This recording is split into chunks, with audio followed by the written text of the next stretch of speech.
নমস্কার বন্ধুরা, পিয়ালি রান্নাঘরে সবাইকে স্বাগত জানিয়ে আজকের রান্না শুরু করছি। তো চলো শুরু করি। প্রথমে থোড়টা সুতো বের করে সরু সরু করে কেটে নুন হলুদ জলে ভিজিয়ে রেখেছিলাম আধ ঘন্টা। তারপরে জলটা ফেলে দিয়ে একটু চটকে নিচ্ছি। এবার এক মুঠো চীনাবাদাম শুকনো ঘুরিয়ে নিয়ে তারপরে সামান্য জল দিয়ে একটা মিহি পেস্ট করে নেব। এবার কড়াইতে 1.5 চামচ তেল গরম হলে একটু গোটা জিরে, একটা শুকনো লঙ্কা আর একটা তেজপাতা ফোড়ন দিলাম।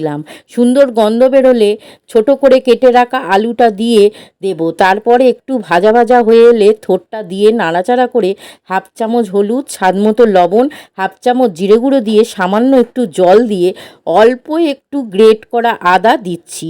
তারপরে একটু নেড়ে 2 মুঠো ভেজানো ছোলা দিয়ে নাড়াচাড়া করে বাদাম বাটাটা দেব। দিয়ে একটু কষিয়ে নিয়ে 1/2 চামচ লঙ্কা গুঁড়ো আর 1 চামচ চিনি দিয়ে একটু নেড়ে বাদাম বাটার বাটি ধোয়া জল আর 1 বাটি জল দিয়ে ঢাকা দেব। 10 মিনিট পর ভালো করে নাড়িয়ে চাড়িয়ে উপর থেকে একটু ঘি আর গরম মশলা ছড়িয়ে মাখো মাখো হয়ে গেলে নামিয়ে নেব। বন্ধুরা, একটু অন্য স্বাদের বাদাম বাটা দিয়ে থোড়ের ডালনা বানিয়ে দেখো, খুব ভালো লাগবে। এইভাবে বানালে গরম ভাতের সাথে অসাধারণ লাগে। ভালো লাগলে পাশে থেকো বন্ধুরা।